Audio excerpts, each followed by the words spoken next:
Welcome back to my challenge run in Wrath of Cronos plus Heretic Plus.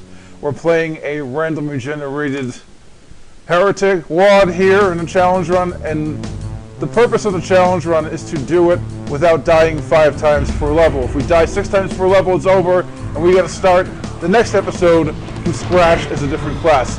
We're playing as a Necromancer, which is the best class to play Wrath of Cronos with, because he's got lots of really good skills that allow him to do a lot of extra damage that you would not be able to do with other classes. So yeah.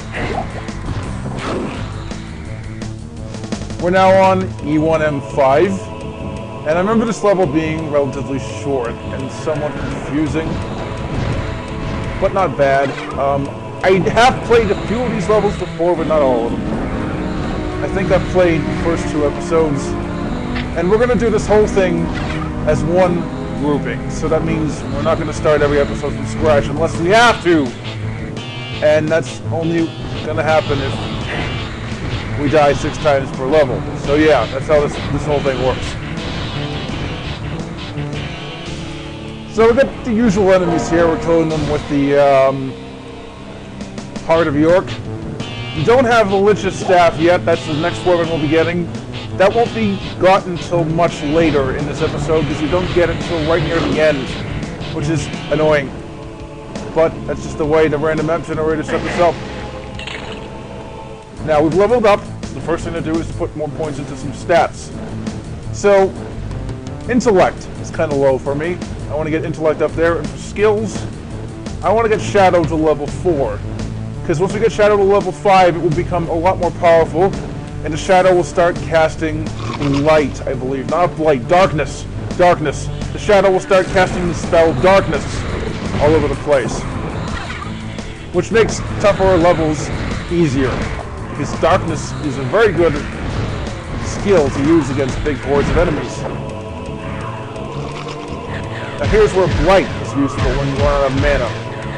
I only use it then, because mana is kind of tricky to get this.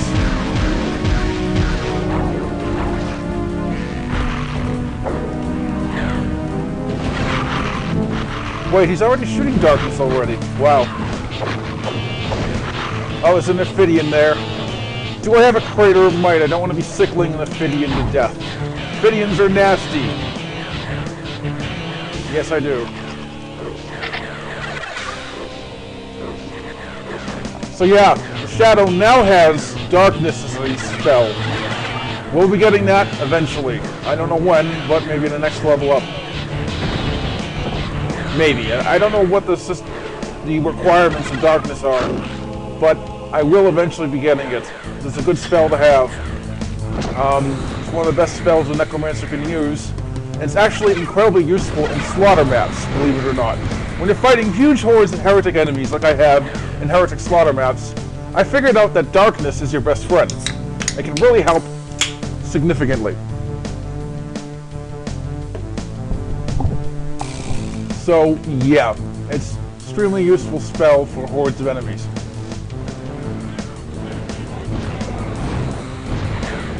And the shadow casting it and you casting it will make you a really powerful Necromancer. Later on I will be getting the more powerful summons, but that won't be for quite some time because they're quite hard to get. So the next one's the Ghoul, and I'm focusing more on darkness than getting better summons right now. Because darkness is something I want to use myself. So yeah. Some more mana.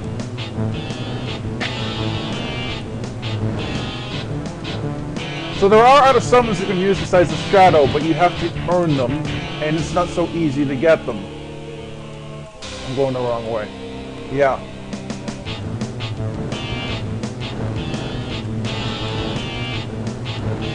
We want to be going this way.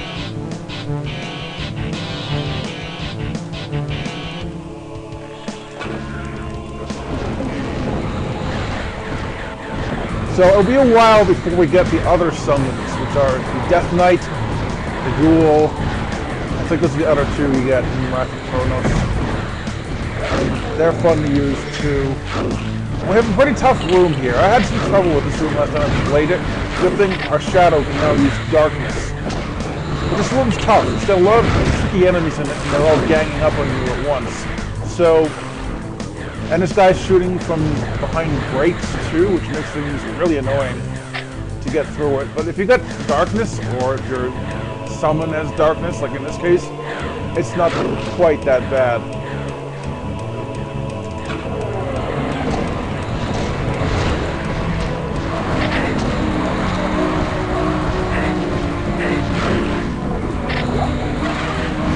And here we have a horde of enemies in the level. These imps drive me nuts, they're annoying. And it's an Iron Lich. Well, it's actually not an Iron Lich at all, but it's like an Iron Lich. I forget what they call these things. They're called Sentinels, that's it. This is what they're called, Sentinels. Kind of like Iron Liches, but actually a little bit easier. So that's the end of this level. Okay, so it took almost 6 minutes to beat that map. It's taken longer for me to beat these maps because of commentary, I guess, than it normally would. I would normally beat that map in about 3 minutes. Because I don't have to think about commentary. Now this map looks like it's going to be kind of annoying because there's 3 teleporters in the first room. I don't know which ones to take. And that's a living steel amulet. I have no clue what that does, but it's a random spawn accessory. Now, let's see if we can use that in the accessory menu. Yeah, we can. You regenerate a point of armor every 10 seconds, up to 15 points. I'll take that. That might not be the best accessory you can get, but it's pretty much the only one we're going to get in this playthrough as the Necromancer. Because, like I said in previous parts, I don't want to be selling lots of junk to merchants that probably won't appear just to get a super expensive accessory like everybody else does in this mod. I just don't like doing that with merchants, so I will be using merchants to get power-ups. Things like Mystic Urns. They don't grow on trees in this, and I don't even have enough money with these 2 mods combined to actually be able to get accessories through a merchant anyway. So yeah, merchants. Merchants will be used differently than most people use them. So I'm going to say, and we have another level up. We're going to put into this. First things first, stats. I'm going to go for Constitution again and get up to 28. For skills, we have 7 points, I believe. 7 points put in. Do we have enough for darkness? 8 points are needed for darkness. So yes, we can finally get darkness. You notice I replaced Blight with darkness, because now darkness has become my primary offensive spell over Blight, which isn't as good. But whenever we have darkness, we can do this. Just annihilate the enemies, because it homes in and does lots of damage. So we won't be using Blight anymore. We don't need Blight when darkness is significantly better. Darkness is pretty much the best spell you can have as a Necromancer, I think, because it can kill Iron Liches really easily. We'll be using it against Iron Liches. Now, I'm not going to be spamming darkness all the time. I want to conserve my magic, or my mana, as it's called in other games. But mana in this is ammo, so I get confused. So yeah, I want to conserve my magic, my spell points, because they don't grow on trees in this. There's a secret door here with a Morpho room, which I probably won't use. And we get the Blood Scepter, which is a weapon that's somewhat powerful, but it's not nearly as powerful as the Bestiary Blood Scepter I saw. And here's the secret exit. We won't be taking it. We're not going to secret levels in this.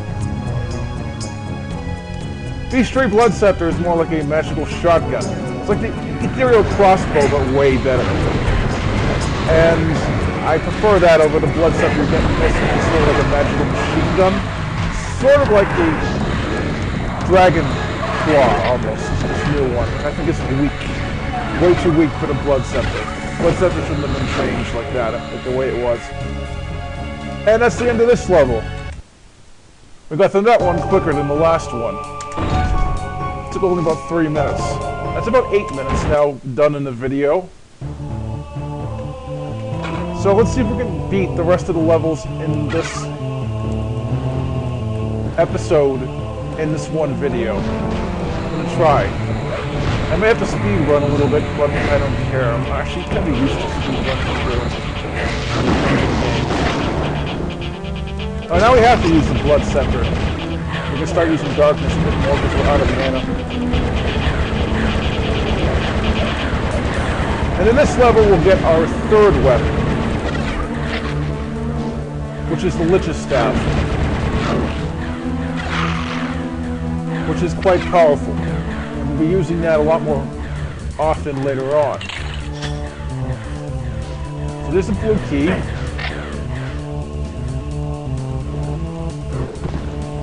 Here's a blue key door. And that's a Death Knight. I hope we can handle a Death Knight in this. This level's pretty difficult. We've leveled up. I'm going to save that for later on.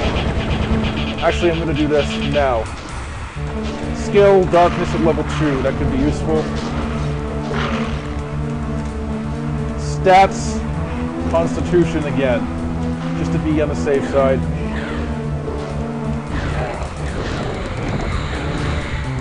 Because Death Knights, I don't want to deal with Death Knights, but we're going to have to. Obviously, this one and this big horde of undead warriors this level's got. There he is. Spam Darkness to search for him.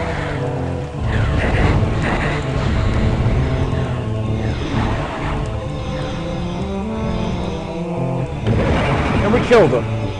See, Death Knights are pretty hard, but they're still very, very beatable. Now, I hope there's some mana laying around here, or else we're going to have to use a Crater of Might. No, we don't need to use a Crater of Might. That's good. And there's a Merchant. Let's clear out this room and see what the Merchant can give us.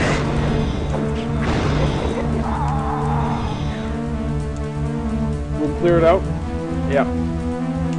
I'm going to go for artifacts rather than accessories like everybody else does. And I'm going to buy 2 Mystic Urns, because Mystic Urns can be very useful in getting you out of emergency situations. I'd rather not waste the money to get accessories, which are useful, but they're also very, very, very expensive. And they're almost not worth doing, and won't get enough money in these 2 mods to get accessories anyway.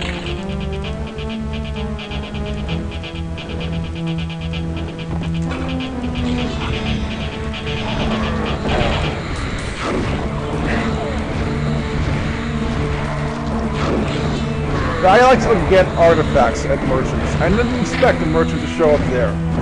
They're random where they show up. And the amount of money you can get from the amount of enemies you run into that drop gold in this is only enough to get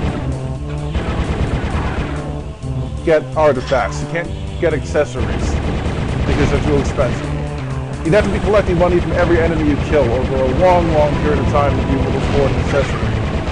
And there's just not enough enemies dropping gold in this to be able to do that. So yeah, we're using the Blood Scepter because we're kind of running out of ammo. Now, was there a key around here? No. I want to save up that Blood Scepter though. I don't want to waste it.